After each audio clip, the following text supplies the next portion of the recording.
saw my foot. Hi everybody.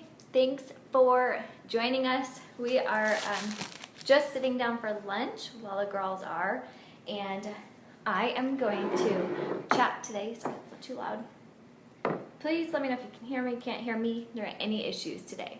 So I'm going to be feeding the girls lunch today while we just kind of chat. So anytime answer any questions, and if I miss them, it's probably because I'm feeding. So just ask questions and I'll continue to check back to them. Sorry. These ones are always the most real because I'm with both of them and it's just real. So thanks for being here with me. We have a lot of new people who've joined the Mommy Feeding Family group. Let me explain a little bit about the group and who I am. My name's Ashley Sweeney. I'm a registered dietitian. I am creator of the Mommy Feeding Baby program, and I'm the lead dietitian for the Diet Beta program, which many of you are familiar with. This is Bella. She's 2.5. She'll be 3 in August. You want to say hi? No? Okay, she will probably start talking later. And this is Tegan, who is also a talker, who is about 9 months old. And yeah, she just turned 9 months old. So they are my 2 girls, and they are a lot of fun, as you all know. So today we're having lunch. We're having leftover grilled chicken. Bella has pickles, which she's already eaten, and applesauce. And I told her she got some graham crackers with lunch, so she has her graham crackers. And then Tegan has leftover grilled chicken also, which is just really finely shredded, and she just feeds herself. And she has some wax beans, canned wax beans, and canned carrots, and probably a few Cheerios here and there that were stuck on her from earlier. So, this group started out Mommy Feeding Baby, and that was it was a group that I created this guide that was all about introducing solids because I was so frustrated with the way doctors were giving poor information about introducing solids and the lack of information out there, and unfortunately just the misinformation about introducing solids to your babies. So this group initially started with intentionally for feeding babies and less than a year and kind of that first year of nutrition. And then I realized that so many of us also have older kids, and so many of you too are working on trying to get your older kids to eat better. So that's why I transitioned it to a Mommy Feeding Family. Most of the information I do talk about is like this age or younger or toddler age. But if I find that there's a lot of you who have older kids, we'll just adjust and chat about that. So a lot of the questions that I've been getting today or the last week were about milk and dairy and introducing dairy. So I'm going to cover some questions that I had about that, as well as the question about low carbers, since you guys know that most of the recommendations and most of the work that I'm doing is helping people, parents and adults, eat lower, if not very low, carb. So how does that affect our children, or what should we do with our kids? So let's first talk about the dairy question, because I'm going to be able to answer, I think, most of the questions that related to introducing milk and dairy all at the same time as we talk about milk. So again, thanks for joining us and understanding that this is very real. I try to just keep this group very real about mom and babies. So, okay, too much milk and filling up their bellies. That's one of the first thing is that I've talked in the past about having kids only drink 1 cup of milk a day, and that's because otherwise it takes away from them drinking their liquids, and a lot of times that is a solution for picky eaters because they're drinking so much milk, or they're drinking so much milk between meals. So making sure your kids drink 1 cup a day, and then it can also limit absorption of other nutrients like iron. So that's why we don't want to have an overabundance of milk for nutrition's sake.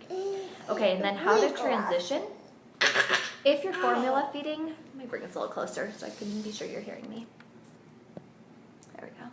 If you are formula feeding, then you want to start with your bottles being like half and half, or even 3/4 and 1/4 of formula to milk. And eat your food. And how that works is you want to make your formula first with water. Okay, you have your crackers now. How that works is starting to make your formula with water, as if you normally would, and then you would fill it with the remaining with milk. And I've talked about my recommendation of whole milk versus 2% milk, and it's whatever you are drinking. Hey, listen. And so if you are there's nutritionally not a huge difference between whole milk and 2% milk. It's just a few grams of fat different.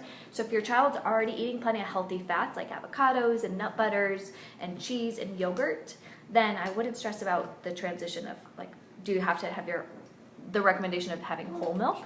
So use whatever your family buys and make sure it's organic milk, because we have more omega-3s in organic milk than traditional milk. And don't try to mix your formula with milk when you're transitioning. Again, make it with water and then add the other half of milk to get them started in a bottle. And then make sure that you're getting your kid introduced to drinking out of a cup or a straw, because around 12 months or even a little bit later, you want to ideally be off the bottle, so having them drink everything from a straw or a cup. And we've also talked in the past about why I recommend not using a sippy cup and going straight to a straw or a regular cup. And at first it may just be a few sips, and so that's okay. You need to say excuse me. Yes. I want to have white milk. We'll have milk later. There's milk. So we just talk about having a few sips at first, but by 12 months, slowly you will decrease the amount of formula. And so I would start introducing milk around 11.5 months by doing this split formula and milk. And if you are breastfeeding, continue to breastfeeding as is and as much as you can and baby wants. And then introducing milk definitely in a cup and in a straw at that time, around 11.5 to 12 months. Once your baby is happily drinking from a cup or a straw, and you feel confident that they're eating solids well, then it's time to remove formula from their diet. And usually that's right around 12 months that they've been eating solids. And many babies will play catch up at first, especially once they stop eating solids. Their bellies will be ready for more. So I wouldn't stress about too much if your baby doesn't eat perfect every day solids, but you're still ready to get off formula. I think as soon as you hit 12 months, that's the go-ahead time. Other things about formula and bottles is if your baby's going to sleep with a bottle, if that's how you put them to sleep, to try to limit that as soon as it's close to 12 months as you can. Really, once they start becoming older and they have teeth, we worry about tooth decay at night, with milk being the last thing they drink. So you want to, if that is the last thing they drink, wipe out their mouth with a wet washcloth, or have their milk in their bottle before they go to bed, wash out their mouth, and then lay them down. Or if it's really just that sucking that, if it's really just that sucking that they want, then to make sure that you just get some water in there. Put some water in a bottle before they go to bed. Water, Mommy. So, excuse me, Mommy. Yes. I need some water. Okay, just a few minutes. And if you've always done a warm bottle, then you may want to warm up your milk slowly at first, or warm up the milk until they're used to that at first also. Okay, some more about milk and dairy. The RDA for calcium is 300 milligrams. Actually, let's just talk about how kind of crazy this is here. This is what I want to talk about. The amount that the kids are supposed to be eating of calcium. When they are 6 to 12 months in that age, the recommendation is 300 milligrams. And then it says that as soon as they hit 12 months to 3 years, the recommendation jumps up to 700 milligrams. That is a really big difference, and a 12-month-old versus a 3-year-old, I don't think should be lumped in the same category, and unfortunately they are. So we just have to use kind of what we know and understand, and also accept that, some common sense that a 12-month-old recommendation should not be the same as a 3-year-old, even though they are.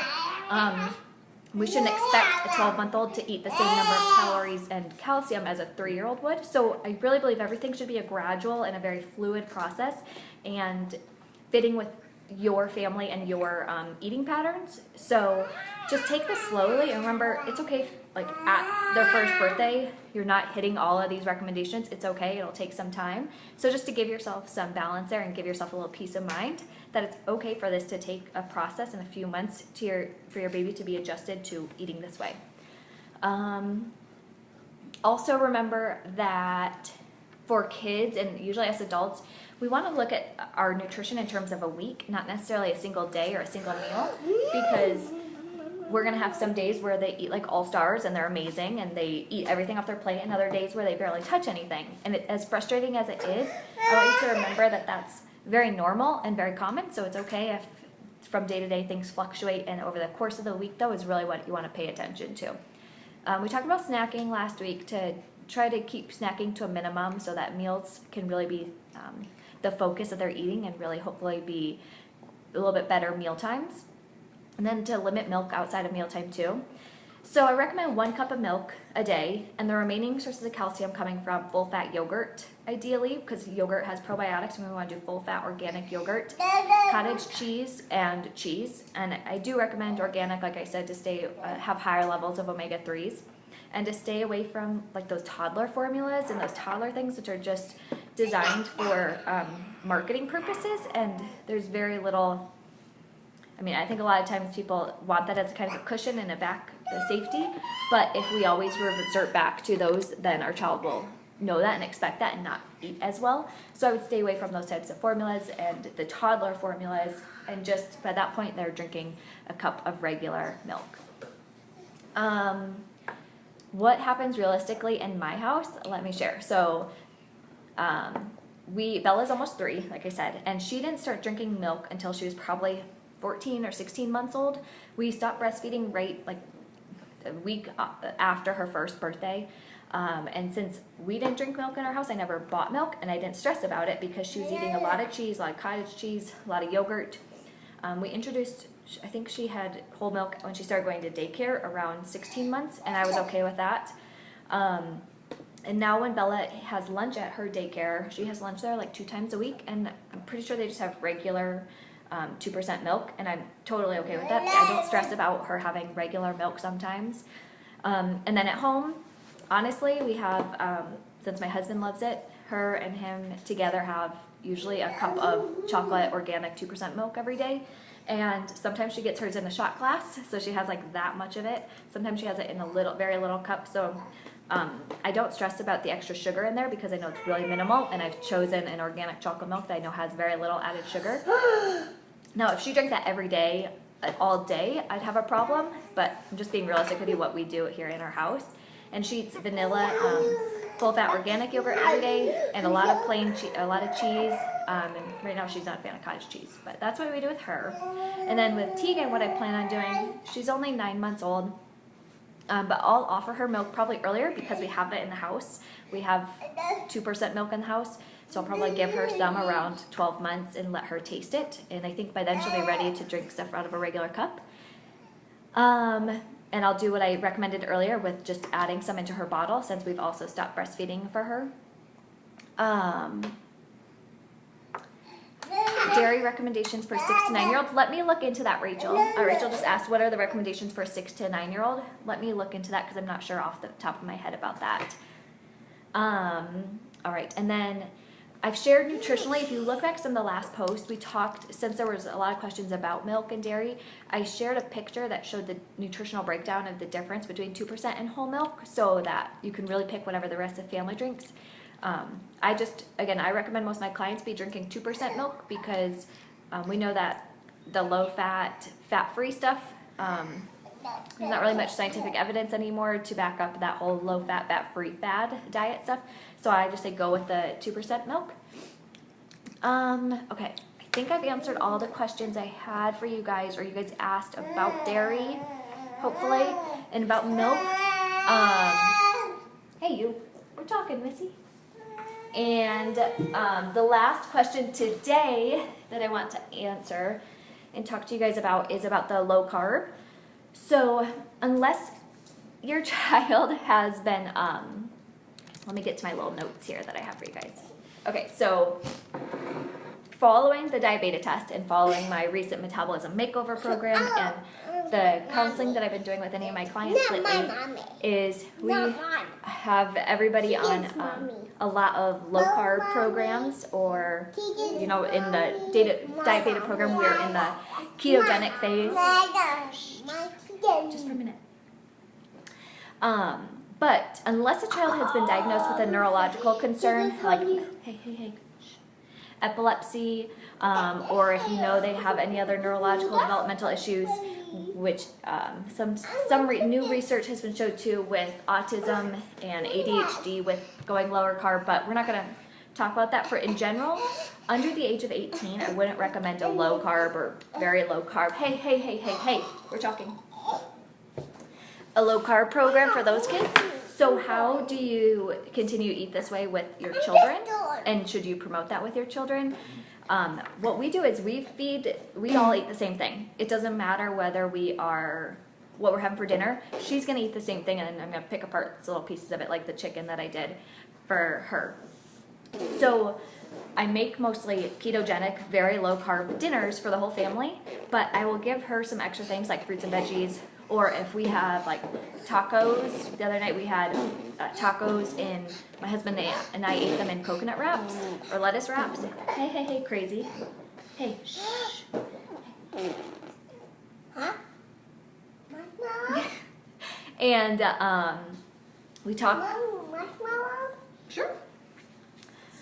So, what was I? Sorry, brain fart. What was I talking about?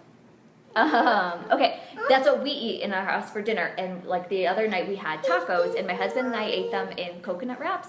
She got hers in a whole wheat wrap. And sometimes if I'm making, a stir fry, then I might make the rice and beans for her and her, but we would just eat the meat and the veggies. So I think it's definitely fine for, yes. I want to have one of marshmallow. Sure, in a few minutes. Okay. And so we basically all eat the same thing. I just don't limit healthy carbohydrates for her or her. I just make sure that they're the anti-inflammatory carbs, and I make sure that when they're eating them, I'm just, we're just making better choices. So they're having sweet potatoes, they're having rice, or they're having extra fruit or extra veggies. And I would never limit your fruit and veggie intake with your children. I would just encourage more veggies than fruit, always, because it's going to have lower sugar. And we want to make sure that their carbs are coming from healthier sources. Hey, what's up? Did you poke her? Oh, jeez. So I think that answers all the questions that I had today and wanted to talk to you guys about regarding dairy and yogurt and milk and the low carb question. So, apologize, but we are going to have to run, and I will hopefully answer any questions you guys continue to post after watching this. And you guys all have a good day, and we need nap time. So I'm going to go finish up getting her a marshmallow, and then we're going to take a nap. So everybody, have a good day. Bye, guys. You want to say bye?